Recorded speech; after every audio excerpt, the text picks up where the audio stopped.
Bon. Alors, bon matin à chacun. Que Dieu vous bénisse. Que Dieu nous bénisse ensemble dans la parole de Dieu. Après ces beaux cantiques, je me dis, qu'est-ce que je peux dire de plus? Mais la parole de Dieu parle beaucoup de cette relation glorieuse que nous avons avec Jésus-Christ, la vie éternelle qu'il nous a donnée. Et j'aimerais commencer par tout simplement rappeler que c'est le dernier message de la série « Dieu est l'Évangile ». Mais j'aimerais mentionner, à fin de compte, le sous-titre de ce livre, c'est « Méditation sur l'amour de Dieu manifesté par le don de lui-même ». Et si on veut définir l'Évangile, c'est le don de Jésus-Christ. C'est l'amour de Dieu pour nous, qui nous a vus mal pris dans nos problèmes, mal pris dans nos péchés, nos offenses. Et il est venu lui-même faire l'histoire de la rédemption, né de la Vierge Marie, qui a marché sur cette terre, qui a monté sur la croix vers l'entrante de notre ère, qui est mort pour nos péchés, qui a pris nos péchés sur ses épaules. Lui qui a dit, qui a été abandonné. Mon Dieu, pourquoi m'as-tu abandonné? Nous connaissons la réponse parce qu'il avait nos péchés sur ses épaules. Il est mort, il est ressuscité des morts. Et là, l'Évangile arrive dans le monde, la bonne nouvelle. Et j'aimerais commencer par une citation que nous avons dans ce livre, à la page 184. Christ nous a aimés à travers une prière qui l'exalte. Il nous a aimés à travers une prière qui l'exalte. Exalter Dieu, exalter Jésus-Christ, exalter notre Sauveur, notre Maître. Exalter celui qui est mort pour nous, qui est ressuscité des morts, celui qui a apporté cette bonne nouvelle. Dieu fait homme, 100% homme, 100% Dieu. Dieu est venu sur cette terre régler notre problème. Donc, nous allons voir quelques versets de cette belle prière ce matin. Mais dans un contexte qu'on doit comprendre aussi. Un contexte très, très difficile. Parce que dans l'Évangile de Jean, à partir du chapitre 13, aller jusqu'au chapitre 17, on voit que c'est un temps difficile, quelques heures avant Gethsémani, quelques heures avant son arrestation. Il passe ses derniers instants, ses dernières heures avec ses disciples. Et dans le chapitre 13, on voit que Jésus lave le pied des disciples, démontre en fin de compte, vous êtes tous frères. N'appelez personne votre directeur de conscience sur la terre, car un seul est votre directeur, c'est Christ. Et le Seigneur dit, aimez-vous les uns les autres. Soyez humbles les uns vers les autres. Et on voit aussi au chapitre 14 un engagement envers les épreuves, un encouragement envers les épreuves, parce que, veut pas, lorsqu'on est engagé pour Jésus, il y a des épreuves. Et les disciples vont vivre des épreuves. Ils vont tous être, on pourrait dire, ils vont tous être assommés par le fait que Jésus va être arrêté, que Jésus va être crucifié. Ils ne comprennent pas tous, leurs cœurs sont troublés. Puis le Seigneur le dit, que votre cœur ne se trouble pas. Croyez en Dieu et croyez en moi. On voit aussi dans ce contexte de cette belle prière que Dieu exalte, que Dieu est exalté, la promesse du Consolateur, l'Esprit Saint que Dieu va donner à ceux qui croient. On voit aussi l'amour incommensurable du Père pour le Fils et le Fils pour les disciples. On voit l'amour de Dieu qui est là. Dans un contexte de quelques heures, on voit cette relation avec ses 12, très intime, lui avec les siens. Et on voit aussi dans ce contexte de notre prière, la haine du monde à l'égard des disciples. Et le Seigneur enseigne cela à ses disciples. Hey, cassez-vous pas la tête. Ils m'ont haï, ils vont vous haïr. Le système de ce monde est anti-Dieu. On n'a rien qu'à lire les nouvelles, à écouter les nouvelles, à voir ce qui se passe. On voit que ce que Dieu dit, ce qui est bien, le monde dit c'est mal. Ce que Dieu dit c'est mal, le monde dit c'est bien. On est rendu dans une époque comme cela où les valeurs que Dieu enseigne dans sa parole est de plus en plus éloignées du système de ce monde. Et on a aussi l'œuvre du Consolateur, le Paracléos. Et ça, c'est merveilleux, c'est de savoir que juste avant cette prière, il vous dit qu'on ne sera pas des orphelins, on ne sera pas laissés seuls. Et ensuite vient la prière. Et elle est appelée, cette prière, la prière sacerdotale. Puis peut-être vous allez vous dire, mais c'est quoi, ça, une prière sacerdotale? Bien, vous savez, dans Hébreux 7, 24, il est expliqué que Jésus possède le sacerdoce qui n'est pas transmissible. Beaucoup de gens disent qu'ils ont le sacerdoce. Les Mormons disent qu'ils ont le sacerdoce. Les catholiques disent qu'ils ont le sacerdoce. Le pouvoir de faire des prêtres.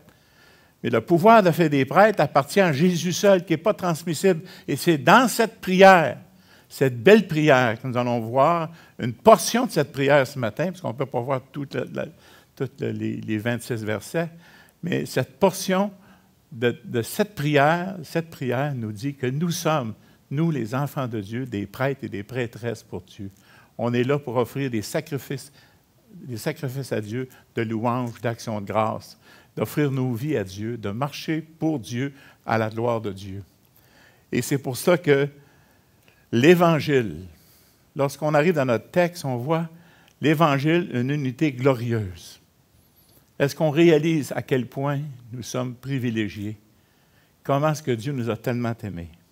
Alors, là, ce que j'aimerais vous mentionner, c'est l'unité. Vous savez, le mot unité, est-ce qu'on parle d'une unité géographique? Non. Est-ce qu'on parle d'une unité qui est faisable? On va tous se ramasser à la même ville, dans la même église, et toute l'église de Jésus-Christ va être là, à la même place. On ne parle pas de cela dans cette prière-là. Dans cette prière, on parle d'une unité spirituelle avec le Père, avec Jésus-Christ et les uns avec les autres, spirituellement unis. C'est une union qui est indissoluble, indéracinable, indestructible, une union extraordinaire qui est merveilleuse, qu'on doit réaliser tout cela. Et cela, ça passe avec la centralité du cœur, c'est-à-dire le cœur qui est le centre et le siège de la vie spirituelle. Cette prière s'adresse à nos cœurs, s'adresse à nos intentions, à nos affections pour Dieu, et s'adresse à notre devoir d'aimer Dieu de tout notre cœur, de toute notre pensée, de toute notre force. Vous savez, l'amour de Dieu et aimer Dieu, c'est quelque chose qui le Saint-Esprit fait en nous, qu'on va voir un peu plus loin tout à l'heure. La centrée du cœur, c'est le siège de la vie spirituelle et la source et le siège de tous les désirs, envies, buts et efforts. Alors, on voit aussi que le cœur, nos affections, ça se dirige vers tout ce qu'on désire. Dites-moi ce que vous aimez de plus, je vais vous dire qu'est-ce que vous faites avec votre temps. Qu'est-ce que vous faites avec votre argent? On dépense, on investit dans les choses qu'on aime le plus. Et c'est ça qui est la réalité. Et c'est cela qui est la source et le siège de tous les désirs, les envies, les buts, les efforts. Qu'est-ce qu'il y a dans le cœur? Qu'est-ce qu'il y a dans le cœur? Et la compréhension de la faculté est le siège de l'intelligence et de la volonté et du caractère. Alors, aimer Dieu de tout son cœur, qu'est-ce que ça veut dire? Aimer Dieu, le contempler, lui donner gloire, le reconnaître comme sauveur et maître. Comment est-ce que je vais manifester cela dans ma vie? Et cette prière sacerdotale dit en fin de compte que nous sommes des prêtres et des prêtresses pour Dieu. On est un avec Dieu. On est unis avec Dieu pour toujours. On est transformé à la même image de Jésus-Christ, comme on va voir un peu plus loin. Alors, l'appel de Dieu à la croissance et au changement. Alors, on voit ici que dans la parole, on est écrit que nous tous, donc le visage découvert, reflétons la gloire du Seigneur. Nous sommes transformés à la même image, de gloire en gloire, par l'Esprit du Seigneur, dans 2 Corinthiens 3, 18. Transformés de gloire en gloire. Tranquillement, on grandit dans le Seigneur, on devient plus mature, on comprend les choses de Dieu de plus en plus, on aime Dieu de plus en plus, on investit de plus en plus dans les voies de Dieu, dans les choses de Dieu. Les choses de Dieu nous intéressent. On a un désir d'avoir une relation d'amour avec Dieu, notre Créateur, notre Sauveur, celui qui est mort sur la croix pour nous. Et Thessaloniciens va nous dire en d'autres mots que nous allons marcher de gloire en gloire parce que on va avoir ce désir de plaire à Dieu. Ce désir, cette union fait en sorte qu'on a un désir dans notre cœur de plaire à Dieu dans notre conduite. Marcher à cet égard de progrès en progrès. On grandit dans le Seigneur. C'est ce que le terme veut dire. Grandir dans le Seigneur veut dire que nous allons grandir ensemble, nous allons devenir ensemble des adultes dans la foi. Que le Seigneur nous aide chacun de nous dans cela. Alors, les bénéfices actuels de l'Évangile. Or, c'est par lui que vous êtes en Jésus-Christ, qui, par la volonté de Dieu, a été fait pour nous. Quoi? Sagesse, justice, sanctification et rédemption. lorsqu'on est un avec Christ, lorsque l'Évangile a touché nos cœurs, lorsque la bonne nouvelle est entrée dans notre vie, parce que c'est Jésus-Christ qui est entré dans notre vie, c'est Dieu qui est entré dans notre vie, on a une sagesse spirituelle des choses de Dieu. Les prêtres et les prêtresses de Dieu, les enfants de Dieu, ont une sagesse spirituelle sur les choses de Dieu. Ils ont aussi une justice, c'est-à-dire la justice de Jésus-Christ. Celui qui a pris notre place à la croix, a pris nos péchés pour en faire ses péchés, puis il a pris sa justice pour en faire notre justice. Et on a sanctification qui veut dire mise à part pour Dieu. On est mis à part pour Dieu et on est racheté par le sang de l'agneau. La rédemption qui veut dire qu'on est racheté par le sang de l'agneau. Et lorsqu'on arrive à ces bénéfices d'être un enfant de Dieu, ces bénéfices d'être un enfant de Dieu, c'est merveilleux et nous sommes heureux d'appartenir à Dieu. Nous sommes un avec Dieu.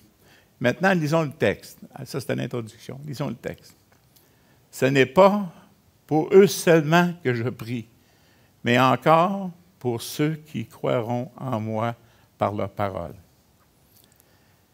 Maintenant, je lisais ça, puis je me disais, Michel, réalises-tu que Jésus a prié pour toi? Tu sais, une fois, j'avais été voir un homme de Dieu, parce qu'il avait une bonne réputation, puis j'avais demandé de prier pour moi, parce que je pensais que sa prière avait plus d'effet que moi. J'étais un jeune chrétien, je manquais de sagesse, parce que Dieu répond à toutes les prières. Il répond oui, non ou attends. Il répond à toutes les prières. Mais laissez-moi vous dire quelque chose. Lorsqu'on voit Jésus qui prie pour nous, nous qui croyons ce que les apôtres ont dit, ont proclamé, la bonne nouvelle qu'ils ont proclamée, nous le croyons, nous sommes les résultats de cette prière, mes amis. C'est merveilleux de penser cela. C'est merveilleux de penser que Jésus a prié pour nous. Et dans cette section, c'est ce qui est souligné. Nous sommes unis, nous sommes un avec les apôtres. Nous pensons comme les apôtres concernant l'Évangile. Nous pensons comme les apôtres concernant Jésus et les apôtres. Jésus et les apôtres, on pense comme eux. On n'est pas différents. On est ensemble, on est un ensemble. On fait partie de cette Église. Afin que tous soient un, comme toi, Père, tu es en moi et comme je suis en toi. Nous sommes un. Regardez le mot « comme » que j'ai souligné ici. Réfléchissons une minute. Comme. Un comme. Comme quoi? Afin que tous soient un, comme toi, Père, tu es en moi et comme je suis en toi. Cette prière qui ramasse, à partir du chapitre 13, toutes ces intercessions, toute la provision de Dieu pour le croyant est là. On devient un avec Jésus. Pensons-y. Dans d'autres termes, l'apôtre Paul va nous parler qu'on est le temple du Saint-Esprit. Dans les actes, on va faire mention que notre corps est le temple de Dieu. Dieu n'habite pas dans des temples faits de main d'homme, il habite dans notre corps. Notre corps devient l'Église, devient le temple. Ici, nous sommes dans un local. Je ne suis pas venu à l'Église ce matin. C'est l'Église qui est venue ensemble. Alors, l'Église qui est réunie. L'Église est réunie spirituellement. Vous, dans le foyer, ce que vous êtes présentement, vous êtes assis avec votre café en pyjama comme ma femme. Elle dit, va rester en pyjama, prendre un café et t'écouter. Mais savez-vous, on est unis. On est un avec Christ. C'est ça la vraie unité glorieuse. On est un. Le même esprit, le même sauveur, le même Père que nous avons. Le même sacrifice qui nous a sauvés. On est dans la même famille de Dieu. On est devenus des enfants de Dieu de la même manière, en plaçant notre foi seule dans le sacrifice de Jésus-Christ seul pour devenir enfants de Dieu. Et Jésus a prié pour nous. Il a prié pour nous. Vous savez, dans cette grande prière de 26 versets, il commence à prier pour lui-même, parce que là, il va aller à la croix. Il va aller dans le jardin de Gethsémani. Il va être crucifié. Il va mourir pour nos péchés. Il va ressusciter des morts. Dans la deuxième partie des prières, il prie pour ses disciples qui vont être ébranlés par le fait que Jésus va être arrêté, va être crucifié. Ils vont être dispersés. Ils n'ont pas tous saisi encore, après 3 ans avec Jésus, ils n'ont pas tous saisi encore la grandeur du plan de Dieu du rachat, de la rédemption pour nous sauver. Et dans cette dernière portion de cette belle prière, Jésus prie pour nous en 2021. C'est-tu merveilleux? 2022, 2023, 2024. Parce que la prière est réelle, elle est vraie, elle nous affecte, on est compris dans cette prière. Si quelqu'un vous dit « Hey, la Bible ne parle pas de toi », mais vous vous dites « Regarde, la Bible parle de moi ». Avez-vous déjà évangélisé comme ça? « Hey, savais-tu ça que la Bible parle de toi? » Regarde dans Jean 17, 20, 21, la Bible parle de toi.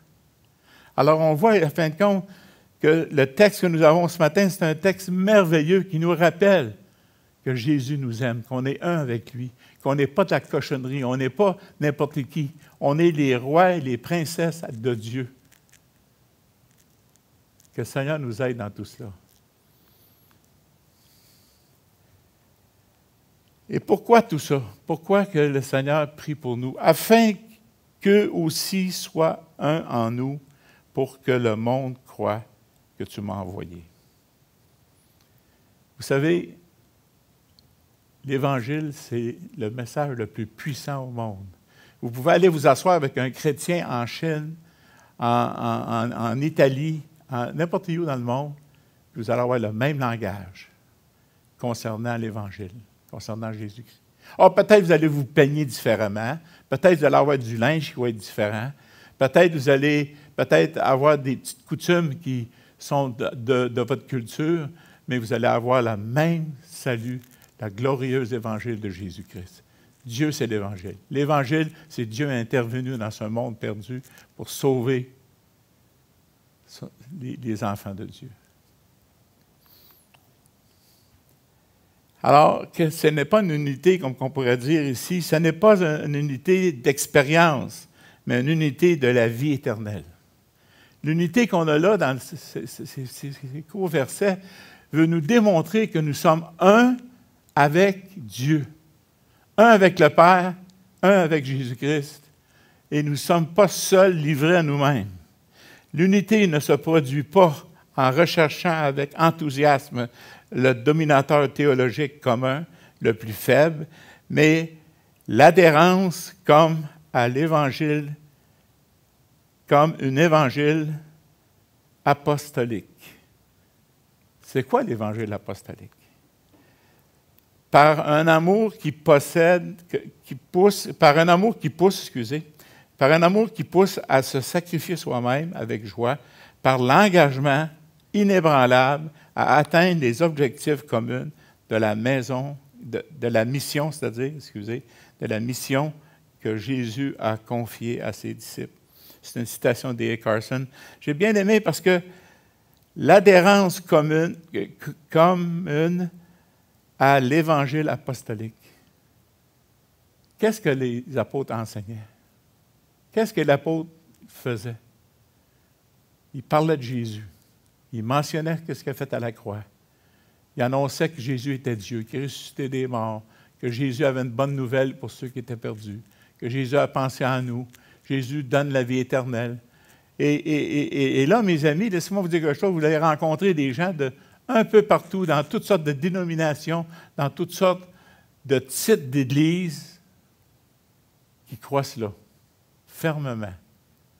Et ce n'est pas Jésus plus les bonnes œuvres, ce n'est pas Jésus plus ma religion, ce n'est pas Jésus plus ma manière de vivre qui va me sauver, mais c'est Jésus seul, c'est la grâce souveraine de Dieu, c'est Jésus seul, par la foi seule, dans le sacrifice seul de Jésus-Christ. Et c'est ça qui est important à réaliser. L'Évangile apostolique, c'est que, à fin de compte, c'est la question de Thomas. Thomas, sa question, c'est le chemin. Il dit, Seigneur, il dit, on veut y aller avec toi, on veut y aller avec toi vers le Père. C'est quoi le chemin? Hein?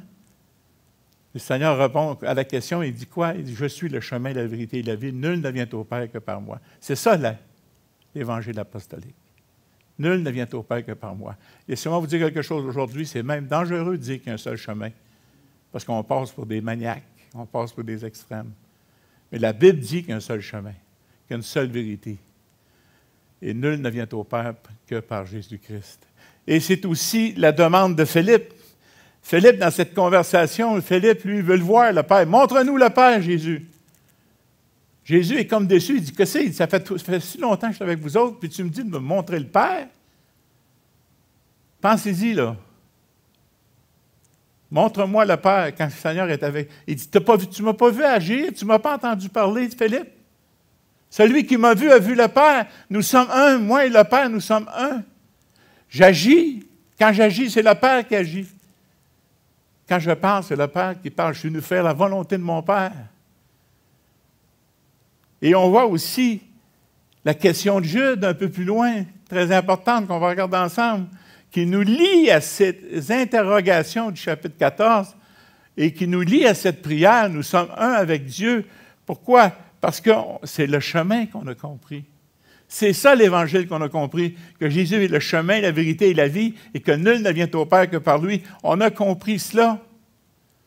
Mais la demande de Jude, la question de Jude, c'est-à-dire, nous ramène au chemin. Puis là, on dit, je veux voir le Père. Mais Philippe, regarde Jésus, la manière qu'il parle, la manière qu'il agit. Mais tu as vu le Père. Parce que Jésus et le Père sont un. Alors, vous allez comprendre que dans la prière sacerdotale, la glorieuse présence de Dieu dans l'être humain, Jude, il dit ceci dans le verset 22 du chapitre 14, non pas Iscariote, lui dit, Seigneur, d'où vient que tu te feras connaître à nous et non au monde? Bonne question, n'est-ce pas? Parce qu'il vient de parler qu'il va arriver quelque chose d'extraordinaire. C'est que les croyants en Jésus-Christ vont devenir un avec Jésus et un avec le Père. Il va dire ceci. Jésus lui répondit, « Si quelqu'un m'aime, et voilà l'amour, si quelqu'un m'aime, il gardera ma parole et mon Père l'aimera. Nous viendrons à lui et nous ferons notre demeure chez lui. » Le ciel entier vient habiter dans notre corps. C'est extraordinaire, ça? N'attristez pas le Saint-Esprit dans lequel vous avez été scellés, n'est-ce pas? Éphésiens 4:30. Et c'est ça, l'Évangile apostolique, mes amis. C'est que nous sommes un avec Dieu, avec Jésus-Christ, avec le Père. Et nos agissements, qu'on va voir un peu plus loin tout à l'heure, nos agissements démontrent à ceux qui nous entourent Dieu. Parce qu'on est prédestiné à être semblable à Jésus-Christ. On est prédestiné à grandir et ressembler à Jésus-Christ de gloire en gloire, de progrès en progrès. Le salut, ce n'est pas une porte qui te sauve de l'enfer.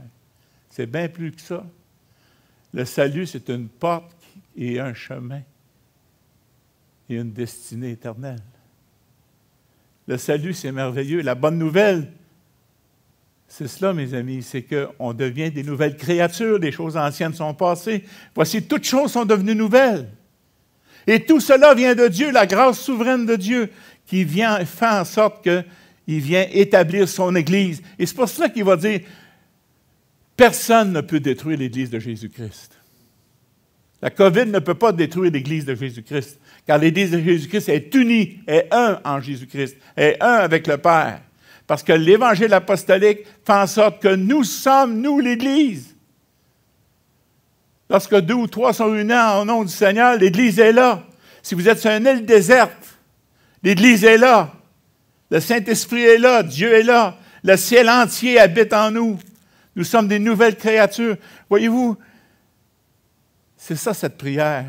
C'est ça que Jésus a dans la tête lorsqu'il prie pour nous. C'est pour cela que je mentionne le contexte à partir du chapitre 13. Parce que le chapitre 17, on ne le comprend pas si on ne comprend pas les autres chapitres en arrière. C'est quoi le ton de cela? C'est quoi le contexte historique? C'est quoi le contexte du message de Jésus? Nous viendrons à lui. Nous ferons notre... Jude a une super bonne question. Jude vient d'éclaircir le chemin. Il vient de nous faire voir le Père. Parce que lorsqu'on voit un enfant de Dieu agir comme Dieu veut qu'on agisse, on démontre le Père. On démontre Dieu. Et pour bien des gens, ce qu'ils vont voir de Dieu, c'est seulement vos actions, vos actions et vos paroles qu'ils vont entendre. Pour bien des gens. Lorsque vous allez refléter la parole de Dieu, lorsque vous allez refléter l'Évangile. L'Évangile a une unité glorieuse. On va relire. Relisons maintenant. Vous allez voir, ça a du sens. Quand on part du chapitre 13 ensemble, ça a bien du sens. Ce n'est pas pour eux seulement que je prie, mais encore pour ceux qui croiront en moi par leur parole, afin que tous soient un, comme toi, Père, tu es en moi, et comme je suis en toi. On est un. On ne peut jamais nous séparer de Dieu. Romains 8, on n'a pas le temps d'aller dans Romains 8, mais je voulais mettre Romains 8, mais c'est trop merveilleux. Ça aurait pris trop de temps. Qu'est-ce que ça dit, Romains 8? Qui nous séparera de l'amour de Christ? Qui? L'épée, l'innudité, la faim, les épreuves, la COVID va nous séparer de l'amour de Christ. Ouais, non! Mais non! Rien ne peut nous séparer de l'amour de Christ. La mort ne nous séparera pas de l'amour de Christ non plus. Alors, vous voyez cette union que nous avons, cette union glorieuse, cet évangile glorieuse, fait en sorte que ça suscite dans nos cœurs de la reconnaissance, de l'admiration. On donne gloire à Dieu pour tout cela. Il a tout accompli pour nous. Et pourquoi tout cela? Afin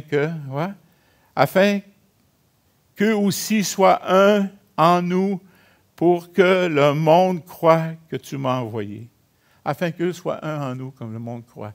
Et ça, c'est une démonstration mondiale, j'oserais dire même. Parce qu'on n'est pas les seuls enfants de Dieu sur la planète Terre au Cap de la Madeleine. Là.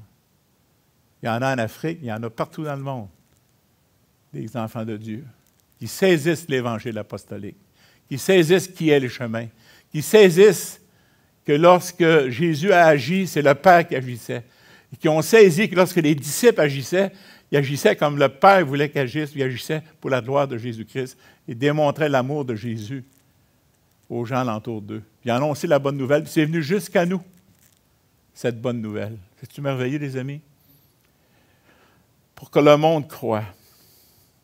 Et mon 7e point, c'est ça, c'est que j'avais juste deux grands points, puis j'ai 7 sous-points. Pour que le monde croie. Qu'est-ce que le monde croit? Le Père est manifesté dans le Fils et le Fils est manifesté dans les croyants. Qu'est-ce que le monde? Je ne vais pas trop longtemps prendre de temps avec ça, là, je ne vois pas l'heure d'ici, mais la manifestation visible de l'Église, puis la manifestation invisible de l'Église. Et le monde va croire lorsqu'on va agir comme Dieu agirait, comme Jésus-Christ agirait. Qu'est-ce que Jésus fera à ma place? Il y a une lumière rouge. Je suis tanné des lumières rouges. Tu es écœuré de ça, les lumières rouges. Il y en a trop de lumières rouges.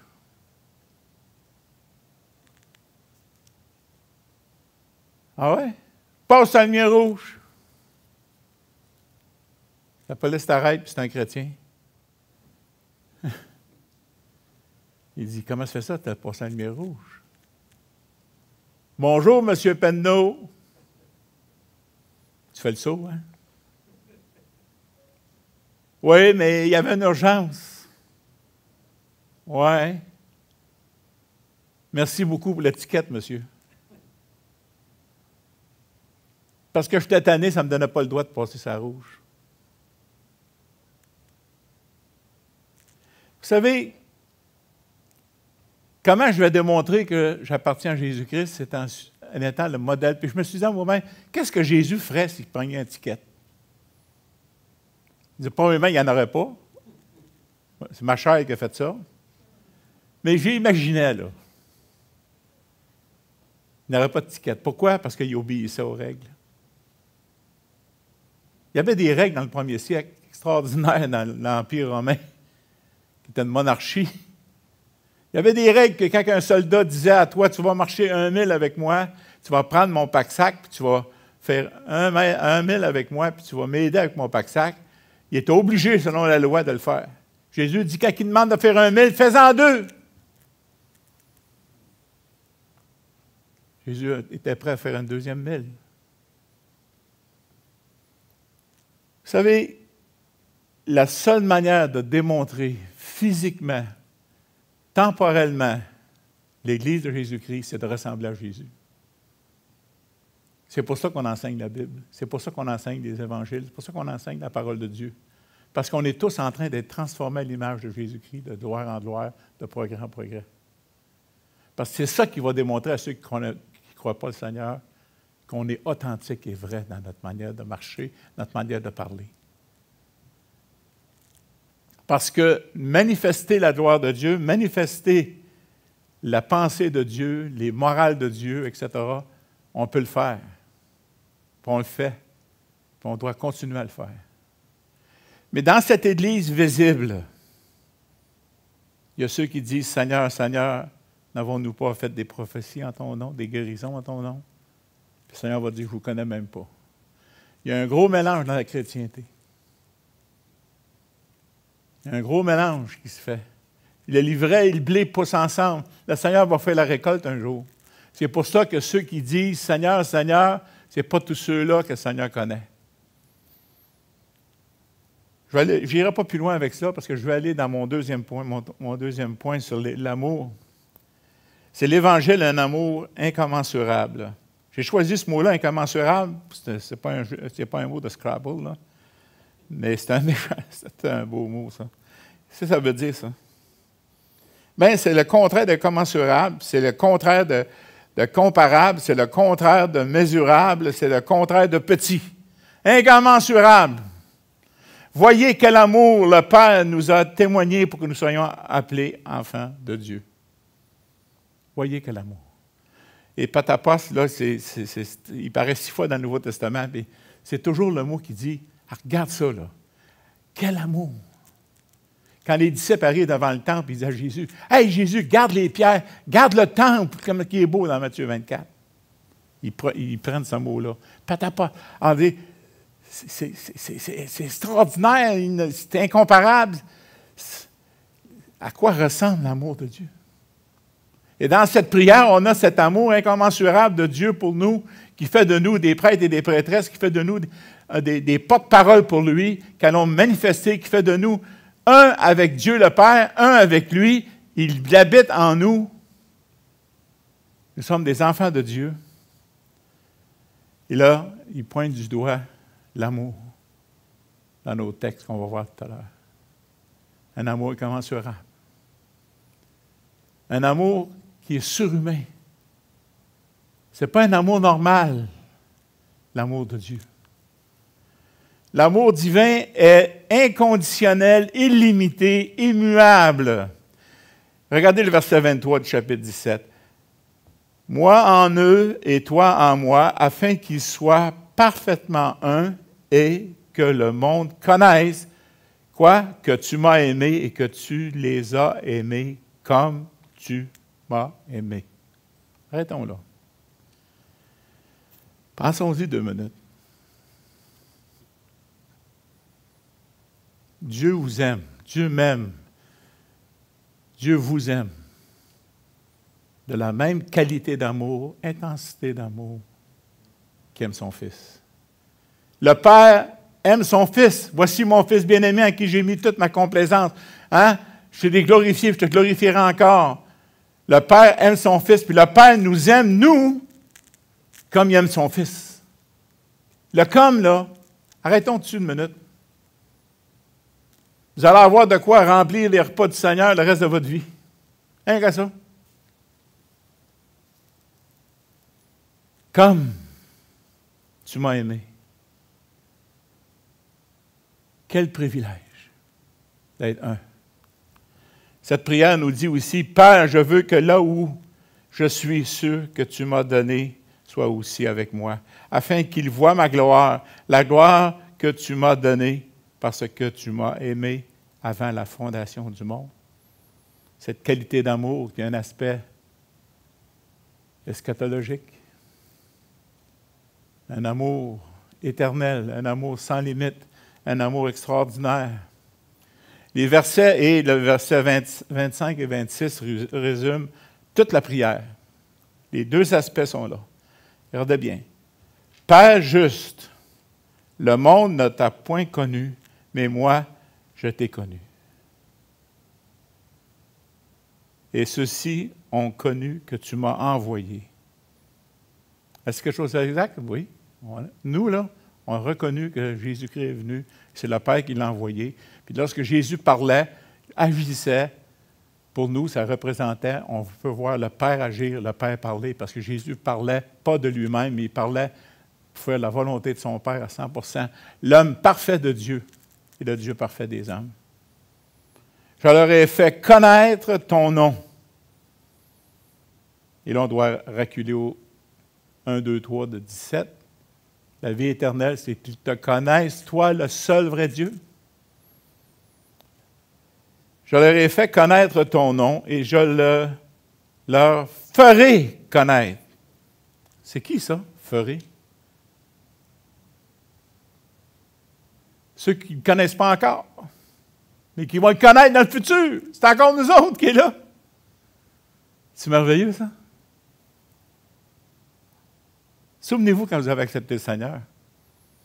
Vous avez saisi Christ. Vous avez saisi le sacrifice de Jésus-Christ pour vous. Vous avez saisi qu'il a pris votre place à la croix. Vous avez saisi qu'il a pris vos péchés pour en faire ses péchés, puis il a pris sa justice pour en faire notre justice. Souvenez-vous de ces moments-là. Et c'est cela, on a cru qui était Jésus-Christ. On l'a pris au sérieux. Afin que l'amour dont tu m'as aimé soit en eux. Cette sorte d'amour soit en nous, mes frères et sœurs, qui nous pousse à parler de Jésus, à partager Jésus-Christ. Qu'est-ce qu'il a fait pour l'humanité? Afin que l'amour dont tu m'as aimé soit en eux et que je sois en eux. L'habitation de Dieu en nous. Ça résume les 24 autres versets, ces deux versets-là. L'Évangile, et là, la qualité d'amour divine. J'ai voulu mettre ça pour dire, oui, mais d'où ça vient, ça? Comment ça rentre? Bien, Romains 5,5 nous le dit comment. L'amour de Dieu est répandu dans nos cœurs par le Saint-Esprit qui nous a été donné. L'amour de Dieu, cette qualité d'amour dont Dieu nous a aimés, a été répandue dans nos cœurs par le Saint-Esprit que Dieu nous a donné. Voyez-vous, en acceptant Jésus-Christ, en naissant de nouveau, on est devenus des enfants de Dieu. L'amour de Dieu, la compréhension de qui est Dieu, le fait que toucher nos cœurs, fait en sorte que maintenant nous marchons en nouveauté de vie, remplis de l'amour de Dieu dans nos cœurs. Nous marchons par la foi et nous avons hâte de le voir face à face. Nous le verrons face à face. Nous le connaîtrons comme il nous a connus. Mais en attendant, on est en train de marcher par la foi parce que nous croyons qui est Dieu et qu'est-ce qu'il a fait pour nous. L'amour de Dieu qui est répandu dans nos cœurs par le Saint-Esprit. Si vous voulez savoir qui est un vrai chrétien, c'est quelqu'un qui est capable d'aimer de la même manière que Dieu a aimé. Un amour inconditionnel, dénué d'égoïsme. Un amour vrai, un amour sincère, un amour réel. Et j'aimerais vous donner une définition de l'amour. Je la passe tout le temps quand je ne suis pas capable. Celle-là, c'est Frédéric Godet. Ça vaut la peine de lire ses commentaires. C'est quoi l'amour? C'est-tu des papillons dans le cœur? J'aime cette crème glacée-là, j'aime ce gâteau-là, j'aime... Ah, tu sais, l'amour, c'est un mot il y a 4 mots grecs différents pour le mot amour. Une affection rationnelle, une émotion, une affection, un penchant, un j'aime ça rationnel. C'est pas faire la danse du bacon d'aimer Dieu, là. C'est pas ça, là. C'est pas sous la table. C'est ça. Non. Aimer Dieu, là, c'est une affection rationnelle et volontaire. Je décide de mettre Dieu en premier dans ma vie. Je décide d'aimer Dieu, d'honorer Dieu. Je décide de mettre dans ma vie des principes, des valeurs que Dieu enseigne, que Dieu aime et qui plaît à Dieu. Et je plais à Dieu en faisant cela.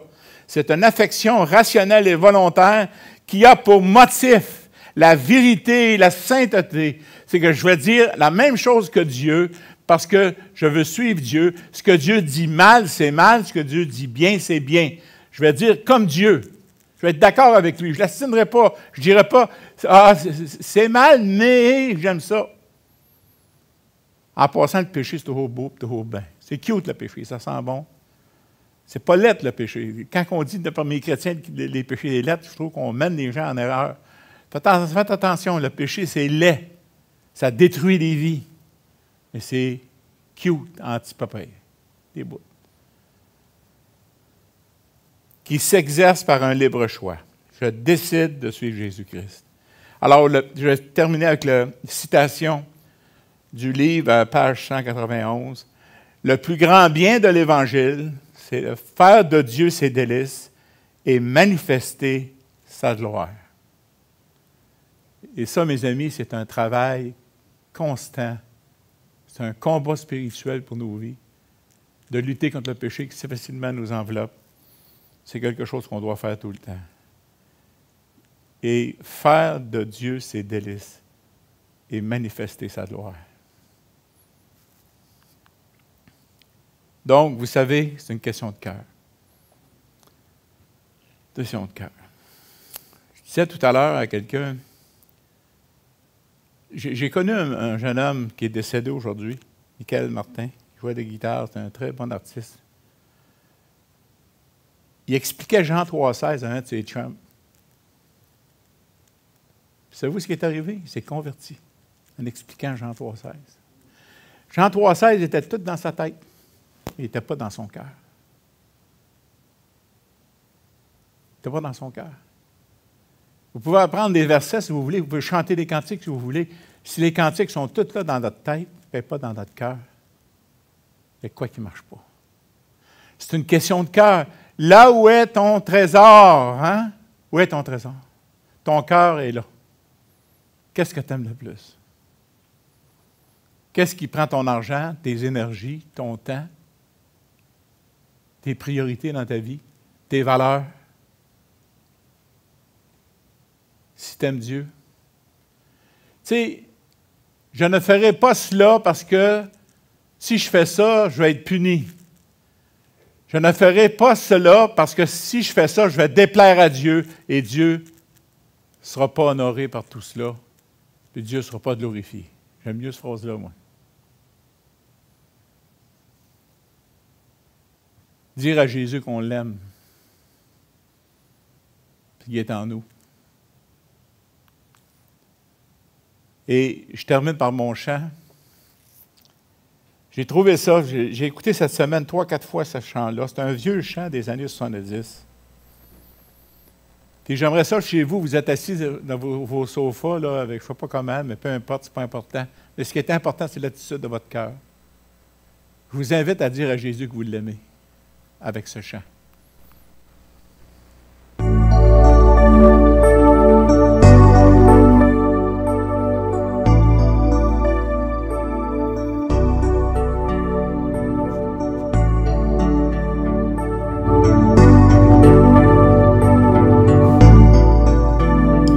Précieux Jésus, je t'aime, conquis par ton grand amour, tout entier à l'instant même, je m'offre à toi sans retour.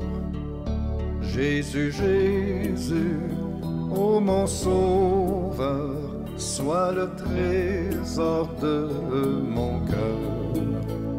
Jésus, Jésus, ô mon sauveur, sois le trésor de mon cœur.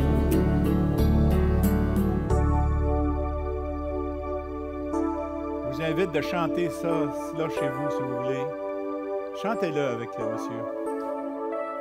Je ne veux plus autre chose qu'accomplir tes volontés, que le Saint-Esprit dispose de toutes mes facultés.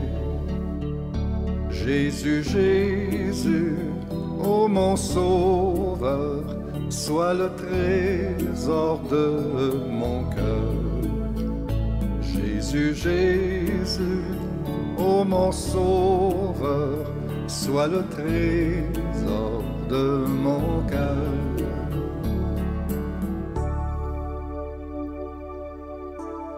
Offrez à Dieu ces paroles comme une action de louange et d'adoration envers lui. L'Église entière unie en lui. J'avance ma main sans crainte, je saisis ton vêtement. De toi sort la vertu sainte qui guérit entièrement.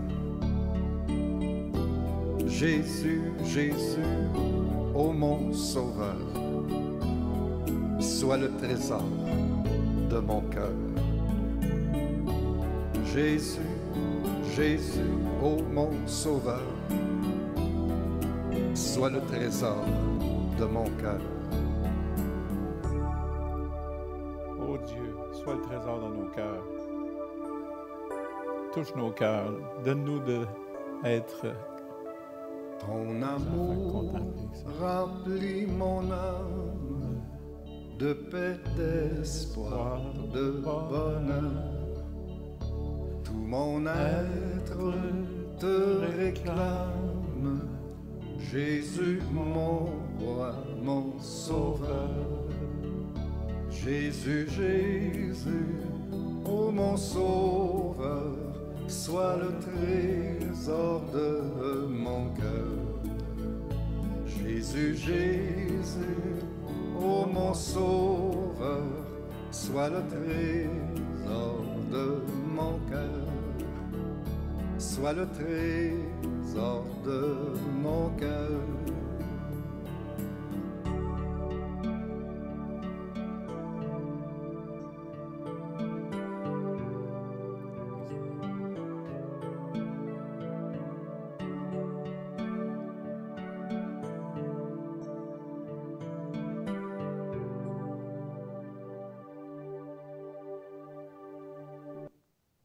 Oui, Jésus, on t'aime. On réalise, Seigneur Dieu, que tu as tout accompli pour nous à la croix. Cette unité glorieuse, donc, nous sommes l'objet, Seigneur. Cet amour incommensurable, cet amour extraordinaire, cet amour de qualité dont tu nous as aimés, Seigneur. Nous voulons te dire, Seigneur, que nous t'aimons et qu'on reconnaisse là, Seigneur, que tu as payé le prix de la grâce. Le salut est gratuit, mais toi, tu as payé pour, Seigneur. Et on veut te remercier ce matin. À toi la gloire et l'honneur, Seigneur Jésus. Amen.